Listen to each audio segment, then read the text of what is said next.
Governador, boa tarde. Boa tarde. Nós temos esse projeto, governador, como eu tinha adiantado, de gravar depoimentos de pessoas que, de alguma forma, vivenciaram aquele momento singular que foi da Constituinte de 1988. E uma Constituição que tem sido criticada e tem sido, de alguma forma, analisada, mas que produziu uma estabilidade institucional. Já são 32 anos de normalidade institucional com sucessivos governos.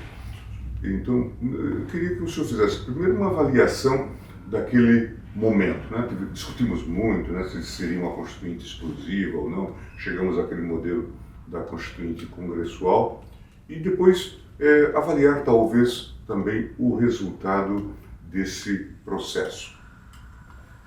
Olha, eu acho que foi um momento realmente especial. Os congressistas naquele momento, os deputados federais e 2/3 do Senado foram eleitos para a Assembleia Nacional Constituinte. Houve uma participação, eu diria, da sociedade interessante. Ela ficou um pouco detalhista, o que no mundo que muda muito depressa, que é o nosso tempo, é o tempo da mudança e da velocidade da mudança, então toda hora você precisa de uma PEC, que como ela detalhou muito, foi longa, então demanda mudança constitucional. Mas eu acho que o resultado foi muito positivo. Avanço dos direitos individuais e coletivos, a nossa democracia se consolidou, olha que passou aí por inúmeros sacolejos, né? Se mantém firme, fortaleceu a federação, inclusive com aumento de recursos para estados e municípios, consagrou direitos importantes para o mundo do trabalho, estabeleceu aí avanços que eu diria significativos. Então, eu acho que o saldo ele é positivo. E ela teve a humildade de, quando foi promulgada, dizer, olha, 4 anos depois vai haver uma revisão constitucional. A revisão constitucional. Isso, que acabou não acontecendo, porque aquela questão dos anões do orçamento, aquela denúncia, aquele problema, aquilo deixou o outro mandato legislativo muito contaminado, muito fragilizado. Então acabou que a revisão constitucional acabou não sendo muito eficaz, as mudanças foram muito pequenas. Mas eu diria que o saldo é sim positivo para a Federação Brasileira, para o processo democrático, conjunto de avanços nós tivemos. O senhor participou de subcomissões? Eu participei na área da Seguridade Social, onde está a saúde, a previdência, a assistência social. Acho que foi importante, as pessoas não lembram bem, mas, por exemplo, nós tínhamos aposentadoria de meio salário. Quer dizer, o trabalhador rural ali a vida inteira na enxada, no campo, trabalhando, havia uma distinção injustificável entre o trabalhador rural e o trabalhador urbano, pagamento de benefício de meio salário, não tinha uma proteção para famílias que têm pessoa com deficiência, o idoso sem recurso. Então foi um avanço no sentido de termos uma sociedade mais justa, de procurar atender quem mais... A ideia da assistência social, né? Exatamente, quer dizer, e o grande desafio hoje do mundo, 32 anos depois, é a desigualdade. O grande desafio é a concentração de renda, a desigualdade. Então, a necessidade de ter, sim, diz que de Lacordaire, entre o forte e o fraco, a liberdade oprime, é o Estado que salva. Então, há necessidade, há razões de Estado para se ter uma sociedade melhor, que eu acho que, se não tudo, mas teve um avanço na Constituinte.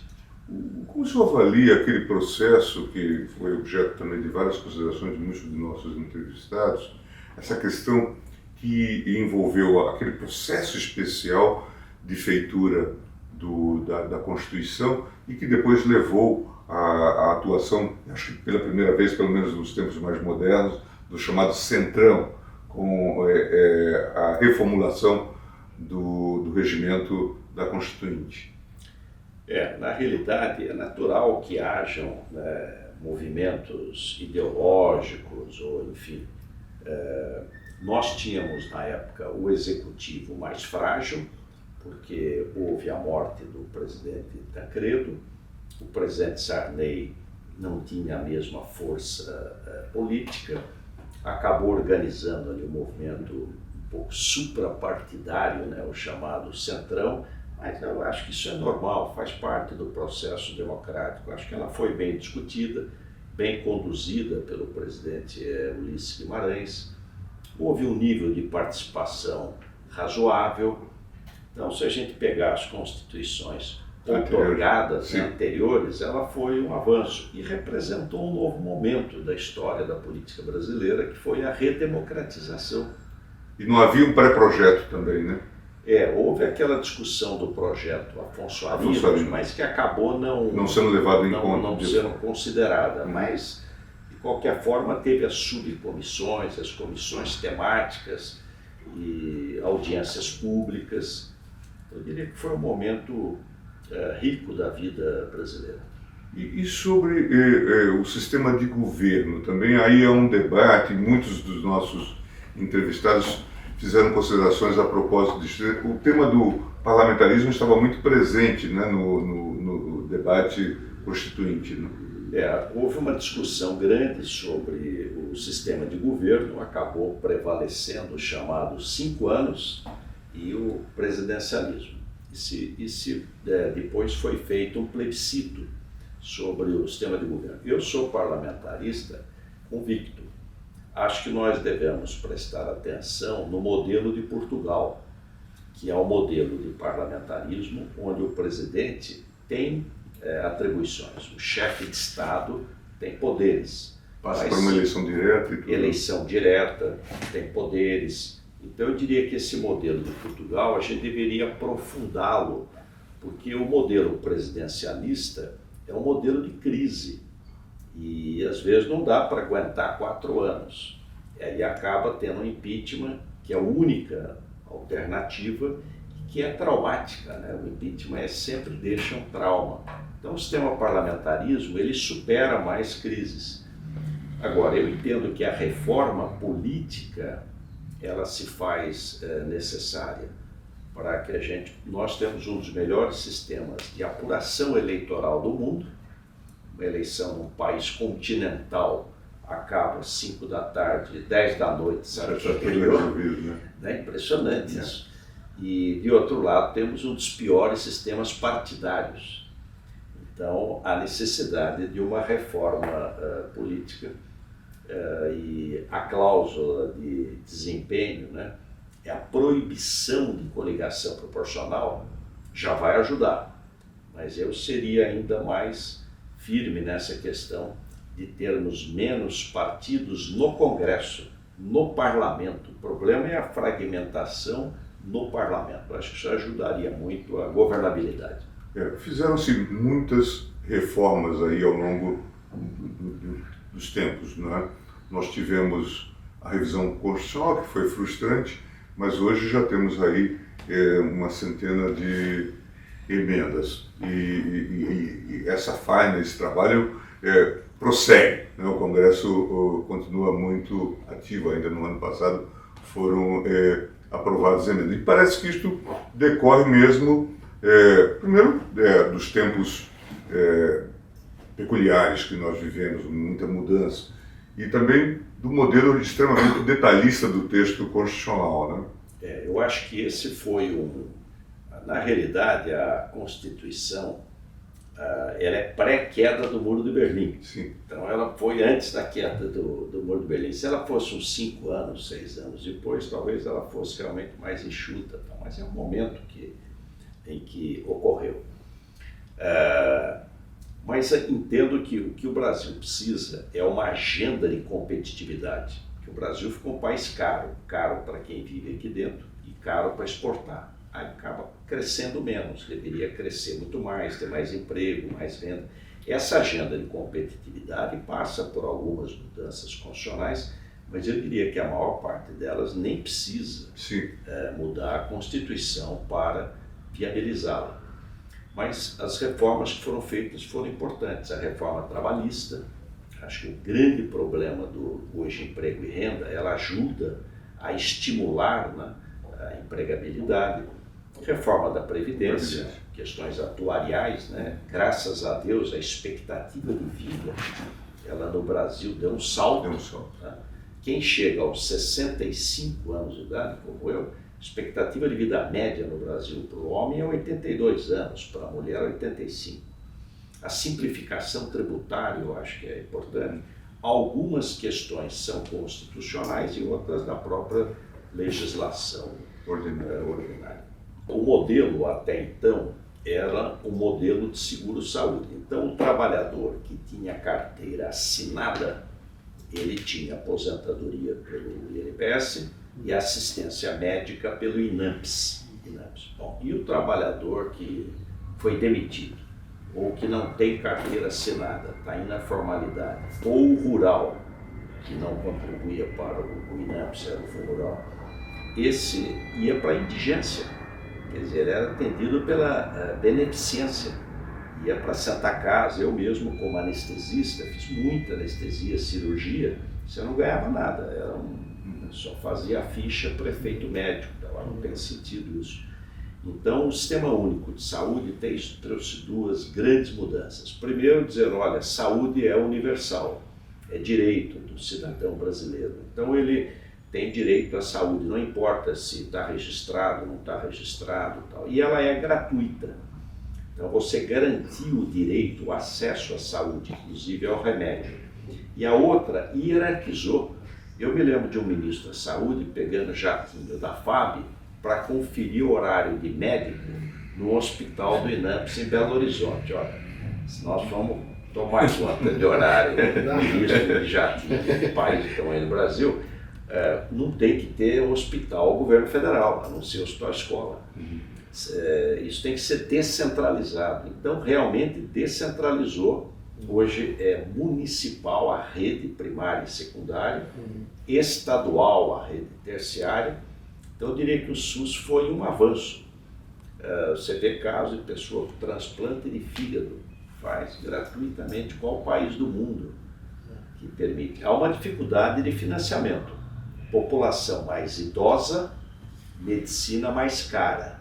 E o governo federal, à medida que não corrige a tabela do SUS, ele está saindo do financiamento. Então, sobrecarrega os estados e municípios. Agora, governar é escolher. O dinheiro nunca vai dar para tudo. Tem que escolher. Eu diria que o SUS foi um grande avanço. O Brasil é um exemplo nessa matéria. Sempre tem que melhorar a gestão, ter mais eficiência, reduzir custos, melhorar acesso, mas é um grande avanço.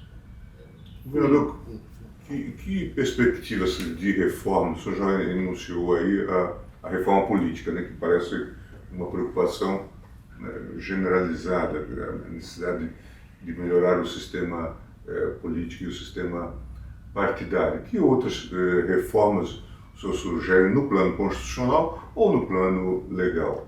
Olha, no plano da reforma política, ainda, ministro Mendes, eu destacaria a questão do voto, porque voto proporcional, como é no Brasil, acho que é só aqui.